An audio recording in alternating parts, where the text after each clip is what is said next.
Hello प्यारे विद्यार्थियों, कैसे आप लोग। उम्मीद है बहुत अच्छे होंगे। एक बार फिर स्वागत है आप लोगों का।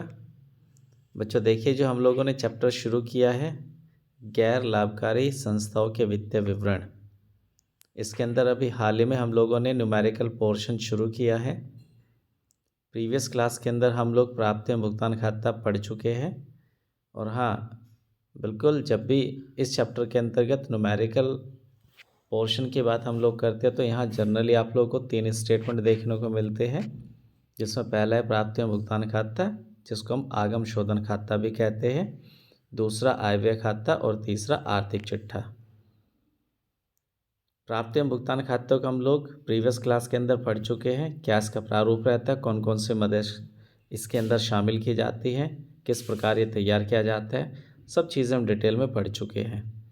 आज के क्लास के अंदर आप लोग जानेंगे आय व्यय खाता क्या होता है, क्या इसका प्रारूप रहता है, कौन कौन सी मदद इसके अंदर शामिल की जाती है। इसी प्रकार आर्थिक चिट्ठा क्या होता है, किस प्रकार ये तैयार किया जाता है, क्या इसका प्रारूप रहता है और कौन कौन सी मदद इसके अंदर शामिल की जाती है। ये सभी बातें आप लोग आज के क्लास के अंदर जानेंगे, राइट। तो अब ज़्यादा समय न लेते हुए आज के क्लास को शुरू करते हैं। चलिए बच्चों, सबसे पहले हम लोग 2 नंबर के लिए आय व्यय से संबंधित थ्योरी को पढ़ लेंगे। हाँ, अक्सर आप लोगों से क्वेश्चन पूछ ले जाता है आय व्यय खाता क्या होता है 2 नंबर में। तो उसके लिए आप लोग कुछ इस प्रकार लिख सकते हैं। आय व्यय खाता एक गैर लाभकारी संस्था द्वारा एक वित्तीय वर्ष में अर्जित आधिक्य अथवा कमी को ज्ञात करने हेतु बनाया जाता है। आय व्यय खाता नाम मात्र है जो प्राप्ति एवं भुगतान खाते तथा उपलब्ध समायोजनाओं, जिसको हम लोग अतिरिक्त सूचनाएं भी कह सकते हैं, की सहायता से उपार्जन आधार पर तैयार किया जाता है। बच्चों, यहाँ आधिक्य से आशय है कि जब गैर लाभकारी संस्थाओं की आय अधिक होती है उनके व्ययों की अपेक्षा। जी हाँ, गैर लाभकारी संस्थाओं की आय अधिक होती है, उनके व्यय कम होते हैं, तो अंतर जो होता है वो आपका आधिक्य कहलाता है। और यदि हम कमी की बात करें तो यहाँ जब गैर लाभकारी संस्थाओं के व्यय अधिक होते हैं और आय कम होती है तो अंतर जो है वो कमी कहलाती है। आई होप आप लोगों को आधिक्य और कमी ये दोनों शब्द क्लियर हो गए होंगे। आय व्यय खाता प्रकृति में नाम मात्र होता है। किसके आधार पर तैयार होता है?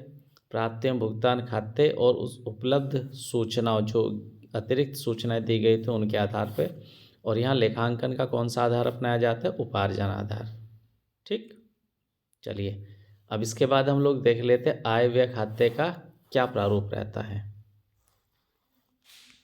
जी हाँ बच्चों, आय व्यय खाते का प्रारूप कुछ इस प्रकार होता है। देखिए, पहले भी हम लोग डिस्कस कर चुके हैं कि जब भी हम किसी खाते को बनाते हैं तो पेज को हम लोग मिडल से बांट लेते हैं। आप लोगों के बाएं साइड ऋणी पक्ष होता है, दाएं साइड धनी पक्ष होता है। ऋणी पक्ष में 2 कॉलम बनाएंगे, एक व्यय और धनराशि का। धनी पक्ष में हम लोग 2 कॉलम बनाएंगे, एक आय का और एक धनराशि का। व्यय कॉलम में जो मद आएगी वो है केवल चालू वर्ष से संबंधित सभी आयगत व्यय समायोजनाओं के साथ, जबकि आय कॉलम में केवल चालू वर्ष से संबंधित सभी आयगत आय समायोजनाओं के साथ।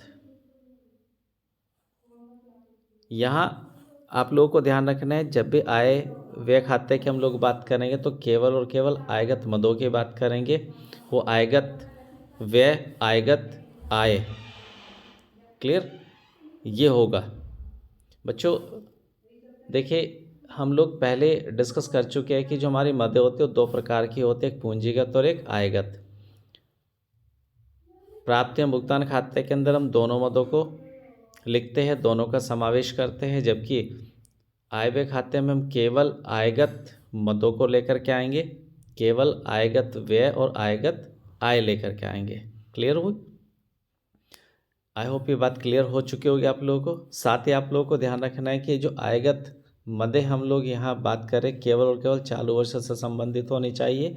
यहाँ चालू वर्ष से हमारा आशय उस वर्ष से है जिस वर्ष के लिए आय व्यय खाता बनाने के लिए कहा गया है। ना तो हम लोग प्रीवियस जो ईयर है उसके मदे लाएंगे, ना हम आगामी वर्ष के मदे लाएंगे। क्लियर। इसके बाद यदि अब इस खाते में आय कॉलम हमारा यदि आय अधिक है और व्यय कम है तो शेष आधिक्य के रूप में रहेगा, जो व्यय कॉलम में लिखा जाएगा। और यदि व्यय अधिक है और आय कम है तो शेष कमी के रूप में आय कॉलम में लिखा जाएगा। आई होप ये बात क्लियर हुई होगी आप लोगों को। चलिए, अब आयगत व्यय के अंदर कौन कौन से व्यय आते हैं, आयगत आय के अंदर कौन कौन सी आय आती है, ये लिस्ट बना करके हम लोग देखें। वैसे तो प्रीवियस क्लास के अंदर डिस्कस कर चुके हैं, पर इस क्लास में भी आप लोगों को एक छोटा सा रिमाइंडर देने के उद्देश्य से हमने लिस्ट इस क्लास में भी डिस्कस करनी है। चलिए आइए देख लेते एक बार। जी हाँ बच्चों, सबसे पहले हम लोगों ने आयगत भुगतान, जिसको हम लोग आयगत व्यय भी कहते हैं। इसमें बच्चों देखिए जो जो व्यय शामिल है पढ़ लेंगे एक बार आप लोग। दर एवं कर, वेतन एवं मजदूरी, कार्यालय व्यय, सामान्य व्यय, बैंक व्यय, अंकेक्षण शुल्क, कानूनी व्यय, छपाई एवं लेखन सामग्री, विद्युत व्यय, डाक एवं टेलीफोन व्यय, यात्रा व्यय, बीमा व्यय, मरम्मत एवं अनुरक्षण जिसको मेंटेनेंस कहते हैं इंग्लिश में, विज्ञापन व्यय, खेल सामग्री, मनोरंजन व्यय, नाटक व्यय, अखबार एवं पत्रिकाएं, मानदेय का भुगतान, परितोषण वितरण, दान, विविध व्यय आदि। जी हाँ बच्चों, आयगत व्ययों के अंदर ये सभी व्यय शामिल किए जाते हैं। इनको आप लोग अच्छे से मेमोराइज कर लेंगे ताकि जब भी आप लोगों को प्रैक्टिकल प्रॉब्लम सोल्व करने के लिए दी जाए तो आप आसानी से उसको सोल्व कर सके। इसके बाद हम लोग बात कर लेते आयगत प्राप्तियों की, जिनको आयगत आय भी कहते हैं। इसमें चंदा जो प्राप्त होता है, अच्छा यहाँ तीनों वर्ष का जिक्र किया गया है, गत वर्ष, चालू वर्ष, आगामी वर्ष। अब यहाँ आप विशेष ध्यान देंगे, आय व्यय खाते के अंदर हम केवल और केवल चालू वर्ष से संबंधित मदे लेंगे तो चंदा केवल चालू वर्ष का लिया जाएगा। क्लियर। इसके बाद है नेक्स्ट प्रवेश शुल्क, सामान्य दान, सदस्यता शुल्क, प्रतिभूतियों पर ब्याज या निवेश पर ब्याज, निक्षेपों पर ब्याज, अंशों पर लाभांश, मनोरंजन से आय, नाटक से आय, टिकटों की बिक्री, किराया प्राप्त, पुराने अखबारों पुरानी पत्रिकाओं की बिक्री, पुरानी खेल सामग्री की बिक्री, घास की बिक्री, व्याख्यानों से आय, सरकारी सहायता या अनुदान, विविध प्राप्तियाँ आदि। ये सभी मदे आप लोगों की आयगत आय होती है। इनको भी आप अच्छे से मेमोराइज कर लेंगे ताकि आप लोगों को आय व्यय खाता बनाने में बहुत आसानी हो जाए। अच्छा बच्चों, यहाँ एक छोटा सा नोट प्रवेश शुल्क को लेकर के लिखा है। देखिए, यदि प्रवेश शुल्क के संबंध में प्रश्न के अंदर कोई स्पष्ट जानकारी ना हो तो आप इसको आयगत आय मानते हुए आय व्यय खाते के क्रेडिट पक्ष में लिखेंगे। और यदि प्रश्न में प्रवेश शुल्क से संबंधित पूंजीगत प्राप्ति मानने के लिए स्पष्ट निर्देश दिए गए तो आप इसको पूंजीगत प्राप्ति मानते हुए आर्थिक चिट्ठे के दायित्व पक्ष में लिखेंगे। आई होप ये पॉइंट आप लोगों को क्लियर हो गया होगा। चलिए, तो क्या होता है आय व्यय खाते का प्रारूप आप लोग देख चुके हैं, कौन कौन से मदे उसके अंदर शामिल किए जाते हैं ये आप लोग देख चुके हैं। ठीक, इसके बाद अब हम लोग डिस्कस करेंगे आर्थिक चिट्ठे का प्रारूप। हाँ बच्चों, आर्थिक चिट्ठे का प्रारूप कुछ इस प्रकार का रहेगा। यहाँ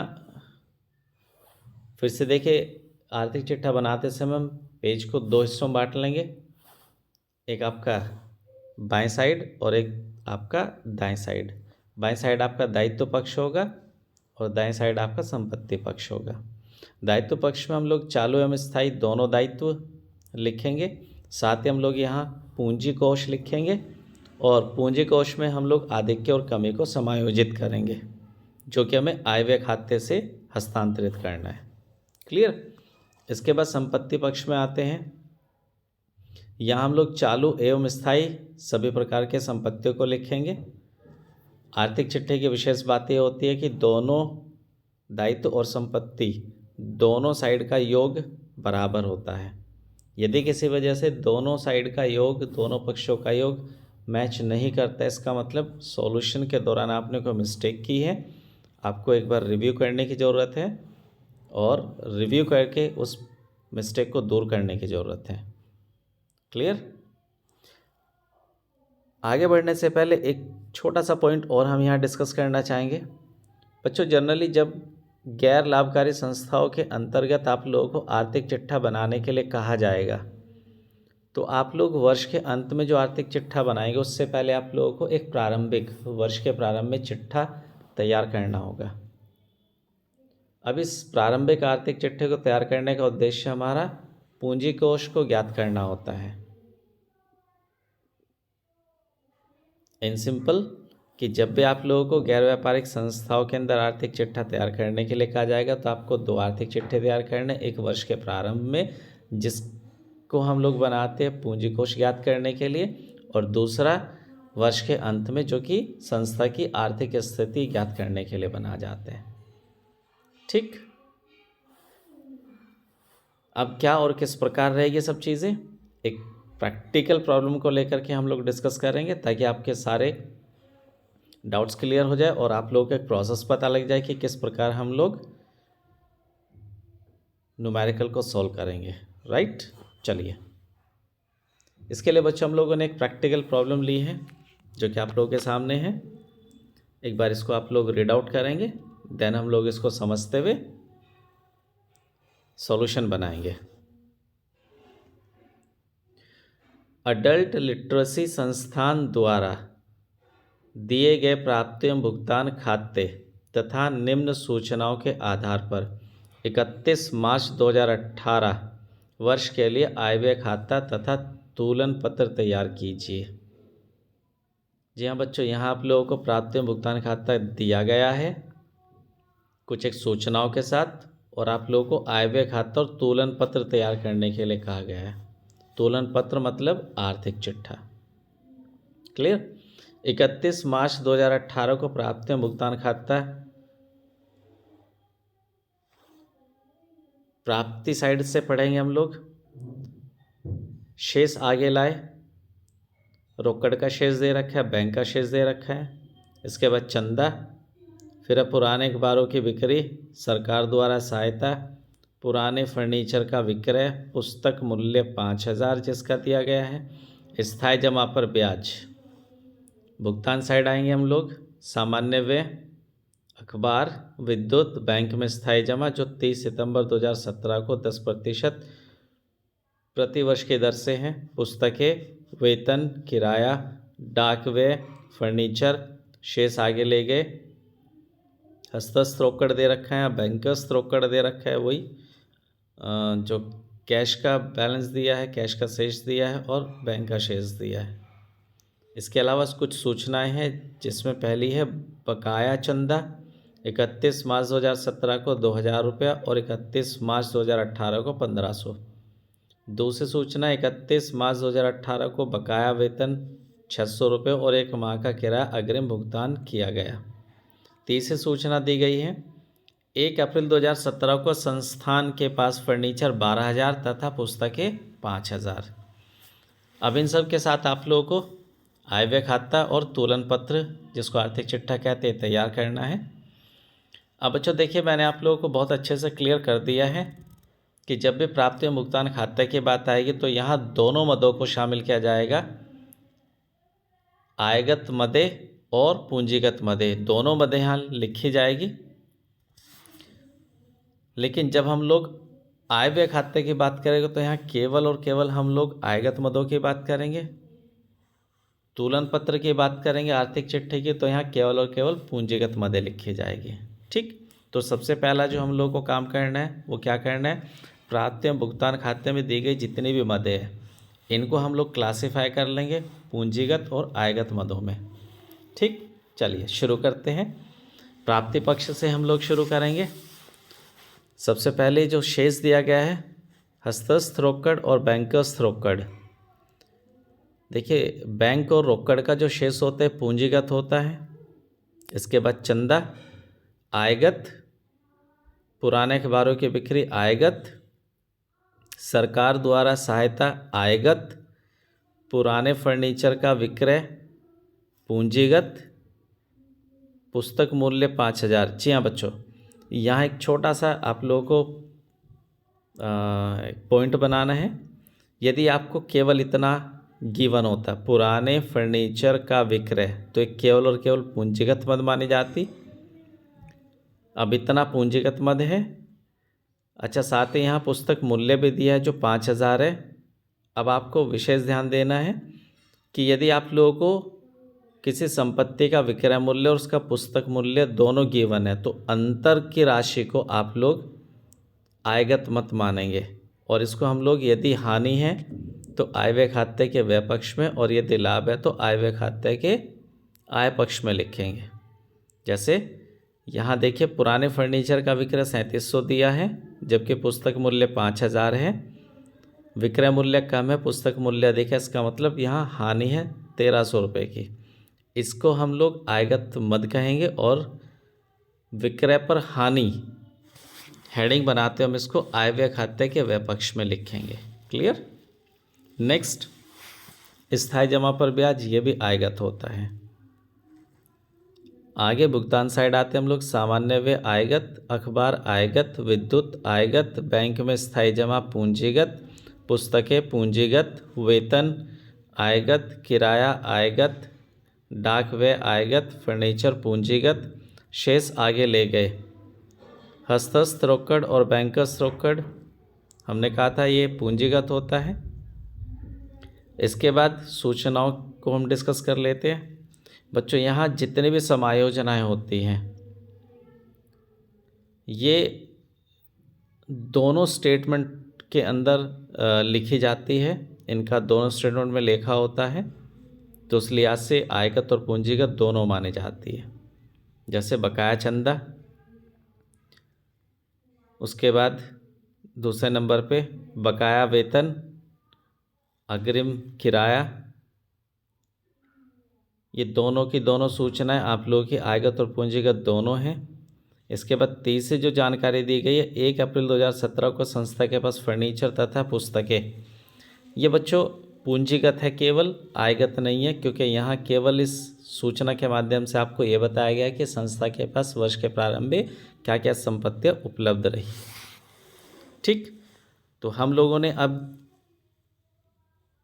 जितने भी हम लोग को यहाँ मदद दी गई है उनको हमने क्लासीफाई करने का काम कर लिया है।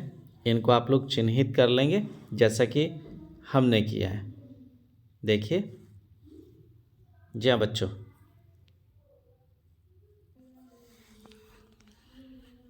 आई होप आप लोगों को क्लियर हुई होगी बातें कि कैसे आप लोगों को सब चीज़ें चिन्हित कर लेनी है। देखिए, जो पूंजीगत मदें हैं उन सबको हम लोग आर्थिक चिट्ठे के अंदर ट्रांसफ़र कर देंगे, और जितनी भी आयगत मदें उनको हम आय व्यय खाते के अंदर ट्रांसफ़र कर देंगे। सिंपली हम लोग कहें तो आयगत जितनी भी मदें, इनकी मदद से हम लोग आय व्यय खाता तैयार कर लेंगे, और जितने भी पूंजीगत मदें, इनकी मदद से हम लोग तुलन पत्र तैयार कर लेंगे। ठीक, चलिए अब किस प्रकार और कैसे हम लोग तैयार कर लेंगे आगे देख लेते हैं। जी हाँ बच्चों, देखिए, जितने भी आयगत मदें हैं उन सब की मदद से हम लोगों ने यहाँ आय व्यय खाता तैयार कर लिया है।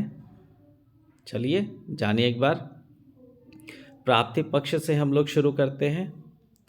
यहाँ जितने भी प्राप्ति पक्ष की आयगत मदें हैं इन सब को हम लोग आय व्यय खाते के आय पक्ष में लिखेंगे।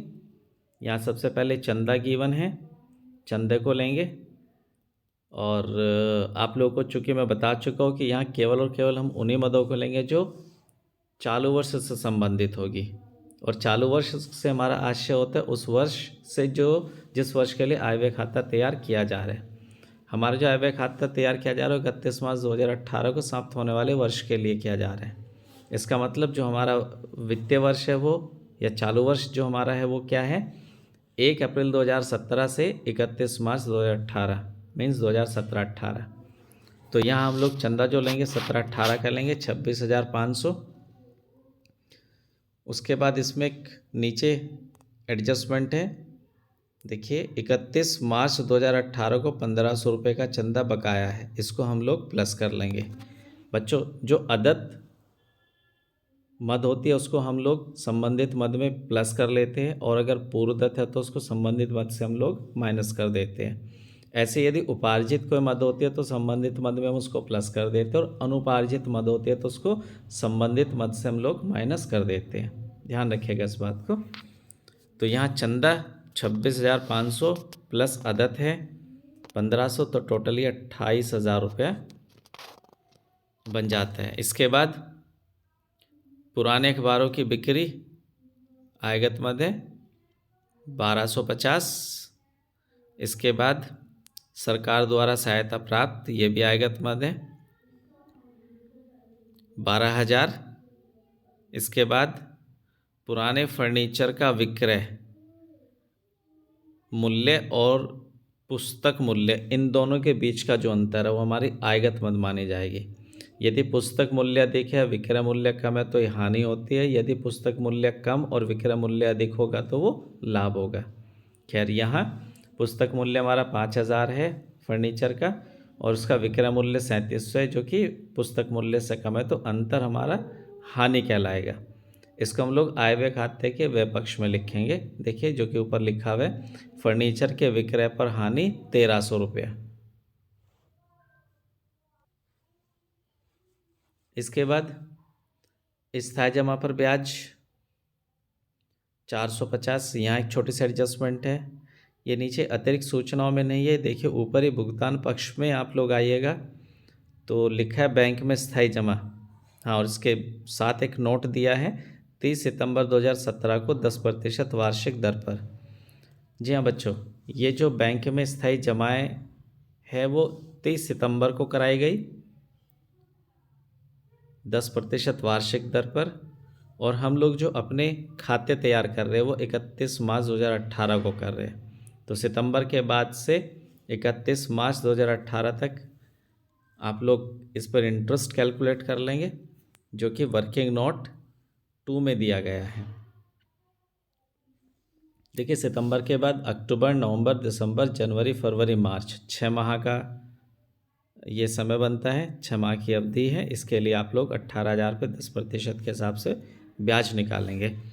तो 18,000 का 18,000 गुना 10/100 गुना 6/12, इन सबको कैलकुलेट करके 900 रुपये का ब्याज आता है, जिसमें से 450 मिल चुके हैं, 450 मिलने बाकी है जो उपार्जित कहलाएंगे।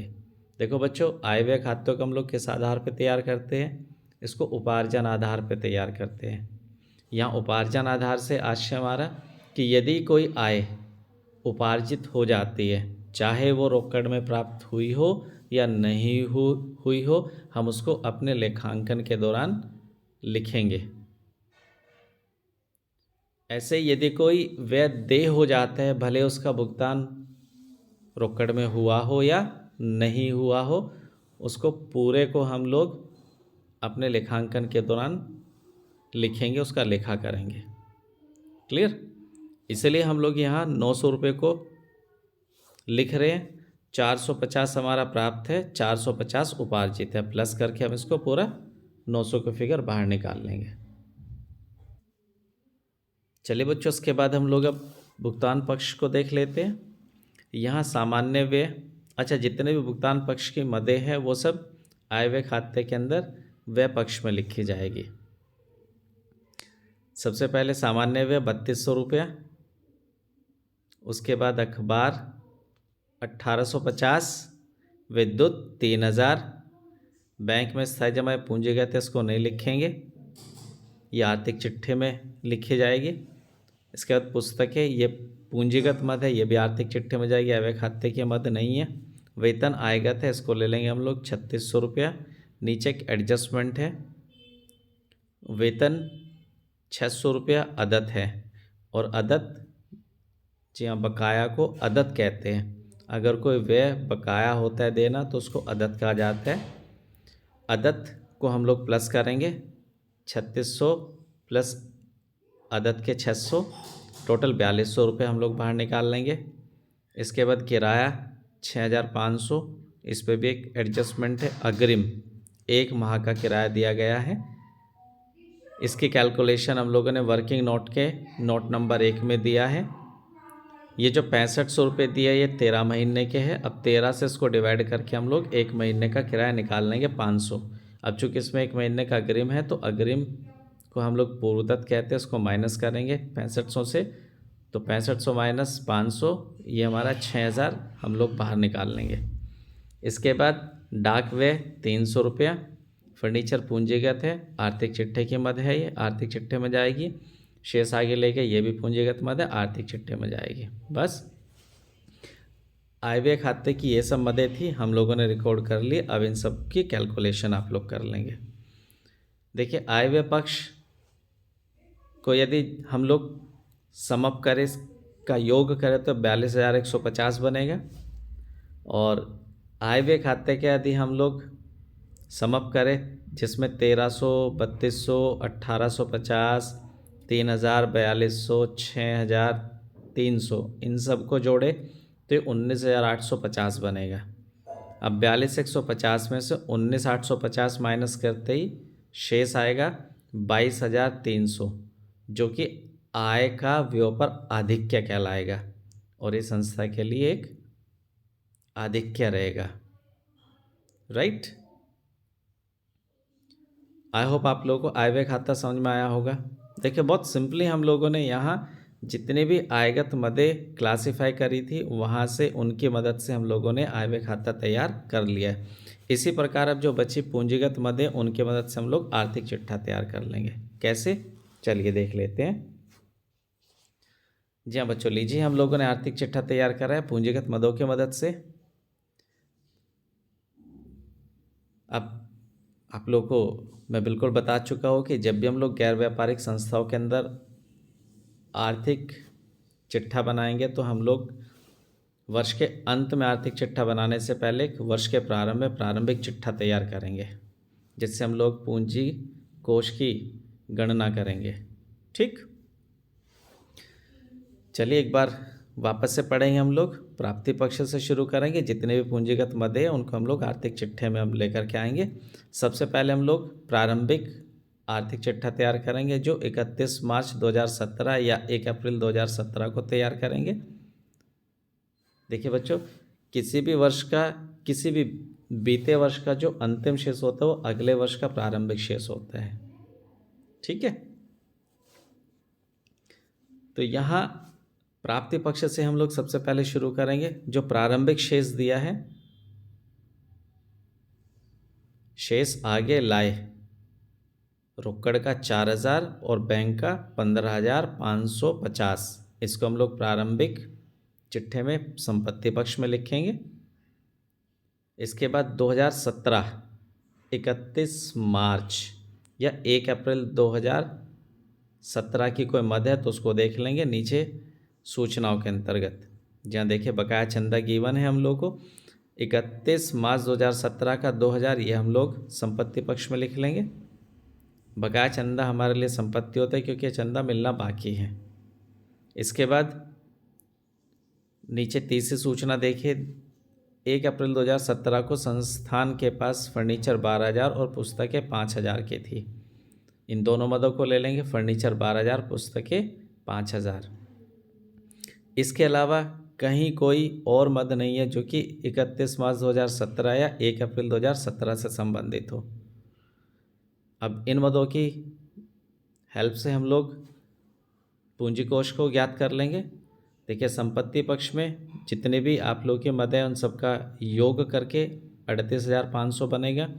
दायित्व पक्ष में कोई मद है नहीं तो यहाँ हम लोग 38,500 को पूंजी कोष के रूप में दिखाएंगे। तो प्रारंभिक आर्थिक चिट्ठा कैसे बनता है आप लोग सीख चुके हैं। अब जैसे हमारा पूंजी कोष हम लोग ज्ञात कर लेते, उसके बाद हम लोग वर्ष के अंत में आर्थिक चिट्ठा तैयार करेंगे सभी समायोजनाओं के साथ। राइट, चलिए सबसे पहले हम लोग वही कैश का और बैंक का शेष लेंगे। अब हमें अंतिम शेष, चूँकि हमें अंतिम आर्थिक चिट्ठा बना रहे हैं तो अंतिम शेष ले लेंगे 3,000 और 8,200। ठीक, बकाया चंदे देखिए 2018 का 1500 है। और अगर हम 2017 की बात करें तो बकाया चंदे देखिए साल के शुरू में 2000 थे 2017 के, इसमें से प्राप्ति पक्ष में आइए देखिए 16-17 के 1200 हमें प्राप्त हो चुके हैं। इट मीन्स 2000 में से 1200 हमें मिल चुके हैं। 800 भी बकाया है जो कि हम लोग यहाँ शो करेंगे 2017 के नाम से। तो बकाया चंदों में देखिए लिखा हम लोगों ने 31 मार्च 2017 800, 31 मार्च 2018 1500, टोटल 2300 का हम लोग योग बाहर निकाल देंगे। इसके बाद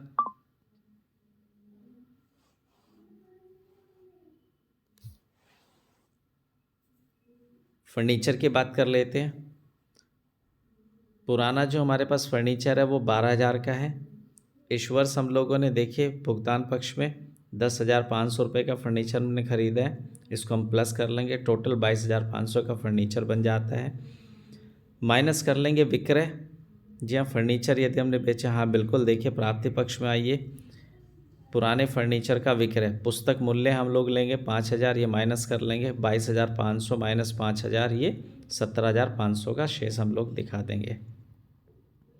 इसके बाद पुस्तकें 5,000 के पहले से हमारे पास थी, कुछ और नहीं खरीदी है, ये आप लोगों को भुगतान पक्ष से पता लगेगा। जी हाँ बिल्कुल, 7,000 की पुस्तकें हमने नहीं खरीदी, इसको प्लस करेंगे, 5,000 प्लस 7,000, टोटल 12,000 हम लोग बाहर निकाल लेंगे। इसके बाद कोई नई पूंजीगत मद है तो आप लोग भुगतान पक्ष में देख लेंगे। हाँ यहाँ, जी बिल्कुल, ऊपर से शुरू करेंगे हम लोग। तो बैंक में स्थायी जमा, ये पूंजीगत मद है, इसको हम लोग ले लेंगे 18,000, प्लस इस पर एक छोटा सा एक एडजस्टमेंट है, उपार्जित ब्याज 450, उसको प्लस कर लेंगे, तो टोटल 18,450 हम बाहर निकाल लेंगे। ठीक, तो बच्चों यहाँ आप लोग की पूंजीगत मदें एक बार हम लोग क्रॉस चेक कर लेते हैं।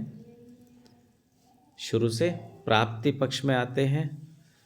प्रारंभिक शेष हमारा प्रारंभिक चिट्ठे में जा चुका है, रोकड़ और बैंक का। चलिए, उसके बाद पुराने फर्नीचर की जो पूंजीगत मद है ये हम लोगों ने अंतिम खाते में एडजस्ट कर ली है। उसके बाद प्राप्ति पक्ष में और कोई पूंजीगत मद नहीं है। देन भुगतान पक्ष में आते हैं। भुगतान पक्ष में बैंक में स्थायी जमा ये हम लोग लिख चुके हैं, पुस्तकें हम लोग लिख चुके हैं। इसके बाद फर्नीचर का किराया ये हम लोग लिख चुके हैं। शेष आगे ले गए, रोकड़ और बैंक का जो शेष है ये भी लिख चुके हैं। इसके बाद अब सूचनाओं में आते हैं। बकाया चंदा 2017-18 ये हम लोग लिख चुके हैं। इसके बाद 2018 को बकाया वेतन ये नहीं लिखा है, अभी लिखेंगे। 600 रुपया अदत्त, जितने भी अदत्त व्यय होते हैं वो हमारे लिए दायित्व होते हैं, उनको हम दायित्व पक्ष में लिखेंगे। देखिए दायित्व में लिखा है 600 रुपया। 1 माह का पूर्वदत्त किराया, जितने भी पूर्वदत्त व्यय होते हैं हमारे लिए संपत्ति होते हैं, तो आप इसको पूर्वदत्त किराया 500 रुपया देखिए संपत्ति पक्ष में लिखा हुआ है। इसके बाद 2017 को जो 12,500 का फर्नीचर पुस्तक है ये ऑलरेडी हम लिख चुके हैं। इसके अलावा हाँ, चंदे में आ जाइएगा आप लोग। चंदे में हम लोगों को देखिए अग्रिम 18-19 का 500 रुपये का चंदा मिला हुआ है। यदि कोई आय हमें अग्रिम मिल जाती है तो वो हमारे लिए दायित्व का काम करती है, वो दायित्व होती है, तो हम लोग उसे दायित्व पक्ष में लिखेंगे। पूर्वदत्त चंदा 500 रुपया। लीजिए बच्चों, ये सभी मदें हम लोगों ने आर्थिक चिट्ठे के अंदर लिख दिया। अब इनका सबका टोटल लगे। अच्छा, ऊपर से आप लोग पूंजी कोष उतार लेंगे 38,500, और आय व्यय खाते से जो 22,300 का अधिक है तो वो हम लोग यहाँ ट्रांसफ़र कर लेंगे, और इनका योग 38,500 प्लस 22,300 60,850 हम लोग बाहर निकाल लेंगे। अब इनका योग करिए तो योग दोनों साइड का हमारा 61,950 आया है। ठीक, और जैसे ये कॉलम दोनों मैच कर जाते इट मीन्स हमारा जो सॉल्यूशन है वो बिल्कुल सही है। आई होप आप लोगों को समझ में आया होगा कि कैसे हमें न्यूमेरिकल प्रॉब्लम को सोल्व करना है। ठीक, 1-2 प्रॉब्लम हम लोग और आने वाली क्लास में सॉल्व करेंगे ताकि आपको और अच्छी अंडरस्टैंडिंग बन जाए। ठीक, चलिए, तो अगली क्लास तक आप लोग खूब पढ़ते रहिए, अपने आप को स्वस्थ रखिए।